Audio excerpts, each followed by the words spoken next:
मेरे 700 out of 720 marks with an all India rank of 328 है। वो आसानी से ऐसा कर सकते हैं, 170 मार्क्स बहुत ईज़िली स्कोर कर सकते हैं नीट 2025 में। रेफ़रेंस लेकर के एनसीईआरटी से ही मतलब सब कुछ पढ़ना है हमें। ऑर्गेनिक इनऑर्गेनिक में कुछ चीज़ें जो कोचिंग वाले बहुत ज़्यादा पढ़ा देते हैं, मतलब एनसीईआरटी से बहुत ज़्यादा आगे कर देते हैं, तो हमें उन पे कम फ़ोकस देकर एनसीईआरटी की चीज़ों पे ज़्यादा फ़ोकस करना है। हेलो फाइटर्स, कैसे हैं आप लोग? उम्मीद करता हूँ आपकी तैयारी अच्छी चल रही होगी। और उसी तैयारी में एक अलग पुश देने के लिए हमारे साथ जुड़े हैं आज दक्ष शर्मा, जो कि अपनी एमबीबीएस कर रहे हैं मौलाना आजाद मेडिकल कॉलेज। जी हाँ, एमएएमसी दिल्ली। सब बच्चों का जितने भी नीट की तैयारी कर रहे हैं, एक ड्रीम रहता है कि मुझे अपनी एमबीबीएस एमएएमसी से करनी है। एक्चुअली अभी एम्स कॉलेज जो है वो नीट के थ्रू मिलने लगे हैं, लेकिन जिस टाइम जो नीट इंडिविजुअल अलग होता था ना, तो उस टाइम जो टॉप मेडिकल कॉलेज था एमएएमसी ही रहता था फर्स्ट प्रेफरेंस पे, है ना। लेकिन जब से ये नीट और एम एक कर दिए हैं तो एम्स दिल्ली को ऊपर रखा जाता है। By the way, thank you Daksh, अपना कीमती समय निकालने के लिए। Thank you sir. थोड़ा सा बच्चों को अपने बारे में इंट्रोडक्शन दीजिए कि आपने कहाँ से स्कूलिंग की, कैसे कैसा रहा आपका ये सफर। जी सर। सर, जब मैं अपनी नीट की तैयारी कर रहा था, तो मैं जैसे कि मेजॉरिटी ऑफ स्टूडेंट्स करते हैं कि नॉन अटेंडिंग कर लेते हैं, बट मैंने रेगुलर स्कूलिंग करी है।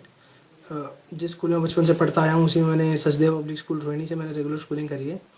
फिर मैं साथ-साथ कोचिंग भी कर रहा था स्कूलिंग के साथ-साथ। फिर मैंने नीट की परीक्षा दी, उसमें मेरे 700 out of 720 marks with an all India rank of 328 है। बहुत नीट बढ़िया। 2020। थोड़ा आवाज कम आ रही है दक्ष भाई आपकी, थोड़ा आवाज को थोड़ा तेज बोलना। ठीक है सर। तो अब ठीक बच्चों, है सर? आपने देखा जैसे 700 मार्क्स, है ना, अपने आप में बहुत बड़ा फिगर रहता है। नीट के बच्चे जो तैयारी कर रहे होते हैं उनके ड्रीम मार्क्स रहते हैं, और आपको बहुत कुछ आज सीखने को मिलेगा दस से। दक्ष, आपका जो ये 700 मार्क्स है, थोड़ा सा मुझे सब्जेक्ट वाइज बताने की कोशिश करेंगे, क्या क्या आपका स्कोर रहा था? Yes sir. Sir, 170 marks in physics, 180 in chemistry, 170 in botany and 180 in zoology. वाह, मतलब आपने बॉटनी और फिजिक्स में 10-10 नंबर, दो दो क्वेश्चन आपके गलत रहे। कोई बात नहीं, लेकिन शायद जहाँ जाना चाहते थे वहीं हो आज। हाँ, कहीं ना कहीं एक दिमाग में रहता है एम्स दिल्ली का। कोई बात नहीं, एमएएमसी अच्छा है, काफी अच्छा है ना। तो जी सर।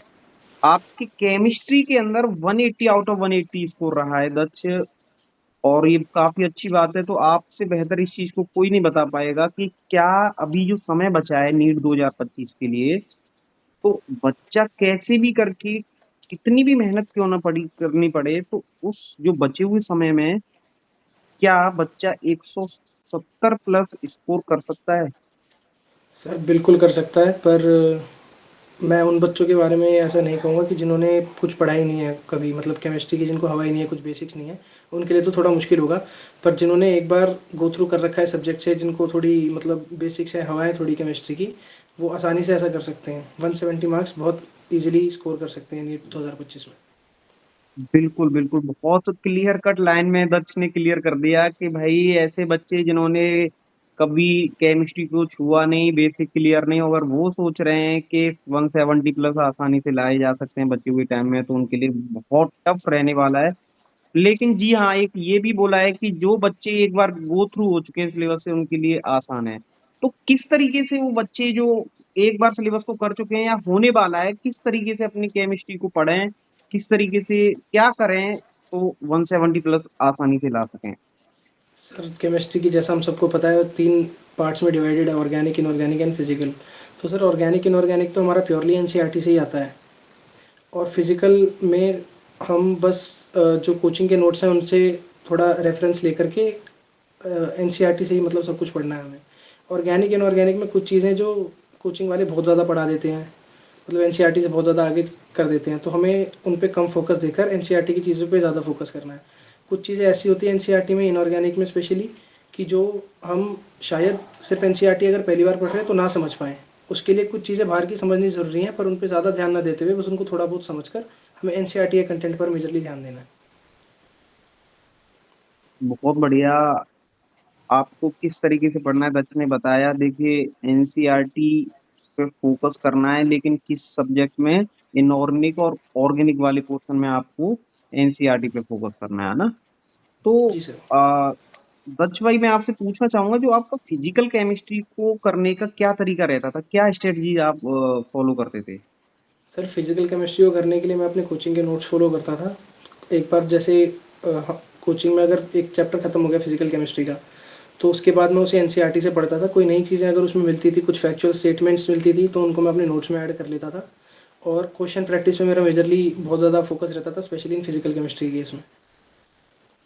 बिल्कुल, मतलब बच्चों आपको फिजिकल केमिस्ट्री को ये समझ लीजिए कि एक फिजिक्स का पोर्शन है केमिस्ट्री का, लेकिन आप समझ लीजिए कि एक फिजिक्स ही है वो। आपको सबसे पहले आपके कॉन्सेप्ट क्लियर होने चाहिए, जो टीचर आपको पढ़ा रहे हैं अच्छे से आप उनको सुनिए, समझिए कॉन्सेप्ट को, और फिर उसके क्वेश्चन प्रैक्टिस कीजिए। क्लियर है?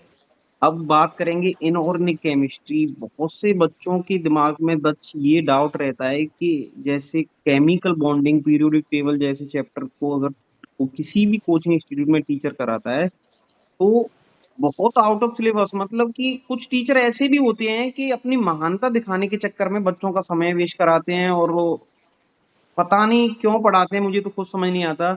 लेकिन आप जानते हो कि जो नीट का सिलेबस है या जो क्वेश्चन आते हैं इन सब चीजों से, वो काफी इजी और ट्रेंडिंग बेसिस पे चल रहे हैं आजकल। तो क्या कहना चाहोगे इन ऑर्गेनिक के बारे में? क्या रूटीन फॉलो करें, क्या शेड्यूल फॉलो करें इसमें? सर बिल्कुल, जैसे कि मैंने पहले कहा कि इनऑर्गेनिक और ऑर्गेनिक दोनों ही ऐसे सब्जेक्ट्स हैं जिनको कोचिंग वाले बहुत ही ज़्यादा पढ़ा देते हैं। मतलब जो काम का भी नहीं है वो भी पढ़ा देंगे। पर हमें अल्टीमेटली नीट निकालना है, हमें केमिस्ट्री में कुछ मास्टर्स वगैरह पीएचडी तो करनी नहीं है। तो सर जैसे कि ऑर्गेनिक और इनऑर्गेनिक का सवाल है, तो उसमें हमें बस एनसीईआरटी पर ही पूरा अपना फोकस रखना है। पर कुछ चीज़ें जो एनसीईआरटी की इनऑर्गेनिक में स्पेशली चैप्टर है, जैसे डी एंड एफ ब्लॉक, तो वो तो बहुत ही ज़्यादा बाउंसर जाता है कई बार सर के ऊपर से पहली बार पढ़ते हैं तो उसमें कुछ चीज़ें हैं जो शायद हमें थोड़े बहुत कंसेप्ट थोड़े बाहर के पता हों, और वो हमें याद हो जाएंगी फिर लॉन्ग टर्म के लिए। मतलब रट तो हम कितना ही मतलब बहुत कम सकते हैं ना, जो रटने की लिमिट बहुत कम है। तो उसके लिए हमें कुछ कॉन्सेप्ट शायद बाहर के पता होने चाहिए। मतलब बिल्कुल उन पे ज़्यादा ध्यान नहीं देना, बस उस एनसीईआरटी में लिखी हुई चीज़ को समझने के लिए उनको थोड़ा बस देख लेना है, ताकि हमें एनसीईआरटी में लिखे हुए फैक्ट्स लॉन्ग टर्म तक याद रहें। बिल्कुल बिल्कुल बच्चों, आपको देखो एनसीईआरटी तो पढ़नी पढ़नी है, लेकिन थोड़ा सा ऐसा रहता है कि इनऑर्गेनिक ऑर्गेनिक के कुछ कॉन्सेप्ट्स आपको सिर्फ एनसीईआरटी पढ़ के नहीं समझ में आने वाले। आप याद भी करने बैठेंगे, रटने भी बैठेंगे, तो हो सकता है कि वो शॉर्ट टर्म मेमोरी में जाए, आपके लॉन्ग टर्म मेमोरी में नहीं रहने वाले। तो उन कॉन्सेप्ट को समझने के लिए आपको थोड़ा सा एनसीईआरटी से हटके भी पढ़ना होगा। लेकिन ये नहीं कि आप को अगर इंटरेस्ट आने लग जाए तो आप अपना सारा का सारा समय उसी में ही वेस्ट करते रहो। बस आपको उतना ही पढ़ना है जितना आपकी एनसीईआरटी अच्छे से हो जाए, है ना? बहुत जी बढ़िया सर। दत्त भाई। एक और क्वेश्चन दत्त भाई जो बच्चों की तरफ से आ रहा है कि रिसोर्सेज क्या क्या यूज करने चाहिए बच्चों को, क्वेश्चन प्रैक्टिस कहाँ से करनी चाहिए, पीवाईक्यूज को कितनी इंपोर्टेंस देनी चाहिए, तो थोड़ा सा इसको बताइए बच्चों को। जी सर। सर जितना कम हम रिसोर्सेज रखेंगे उतना हमारे लिए शायद अच्छा रहेगा, क्योंकि इतनी कम हमारे पास कन्फ्यूजन है। और एक ही किताब को बार बार करना बहुत ज़्यादा बेटर है कि हम बहुत सारी किताबों में से सवाल कर लें। तो अगर एक किताब हमारी, जैसे हमारे कोचिंग के मॉड्यूल्स होते हैं और एनसीईआरटी के इन टेक्स्ट क्वेश्चंस होते हैं या फिर बैक एक्सरसाइज होती हैं, तो वो बहुत ज़्यादा ज़रूरी है। फॉर एग्जांपल इन ऑर्गेनिक में मैंने एक पूरा रजिस्टर बनाया था जिसमें मैं सिर्फ एनसीईआरटी के सारे सवाल करा करता था। और जैसे कि ऑर्गेनिक में होती थी कन्वर्जन रिएक्शंस के क्वेश्चन होते थे कन्वर्जन वाले, तो कन्वर्जन वाले भी बहुत ज़्यादा हेल्प करते हैं कंसेप्ट बिल्ड करने में। तो ऐसे ही मतलब एनसीईआरटी को हमें अच्छे से फॉलो करना है, एनसीईआरटी के सवाल करने हैं, और कोचिंग के मॉड्यूल्स भी ज़रूर साथ साथ करते जाने हैं। मतलब कोई बैकलॉग नहीं रहना चाहिए। अगर कोचिंग में कोई चैप्टर ख़त्म हो गया तो उसके सवाल करके क्लास में डिस्कस करके फिर उसे ख़त्म करना है। और पीवाईक्यूज़ तो बहुत ही ज़्यादा इंपॉर्टेंट है। पीवाईक्यू जैसे कि हमने देखा है बार बार चाहे तो सेम सवाल या कॉन्सेप्ट रिपीट होता ही रहता है, तो इसलिए हमें पीवाईक्यू पे बहुत ज़्यादा ध्यान देना है। पर जब मैं पीवाईक्यूज़ करता था तो मैं 2005 से पहले वाले पीवाईक्यूज़ नहीं करता था, क्योंकि वो मुझे इतने रेलिवेंट नहीं लगते थे। तो 2005 के बाद वाले सारे पीवाईक्यूज़ मतलब इंपॉर्टेंट है और वो हमें करने चाहिए।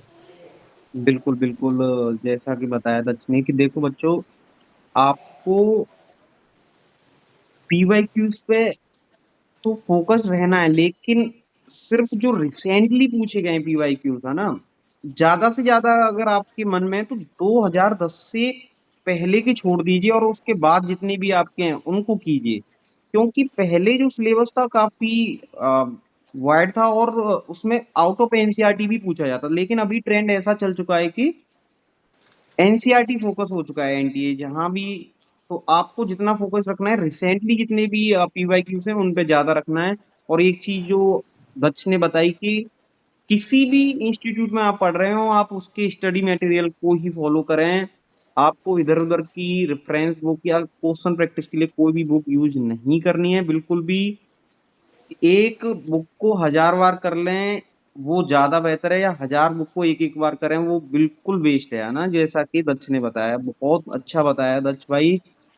शायद बच्चों को बहुत क्रिस्टल क्लियर होगा ये चीज। क्वेश्चन प्रैक्टिस आप कीजिए लेकिन एक ही बुक रखिए, एक ही इंस्टीट्यूट के पैटर्न को फॉलो कीजिए, है ना।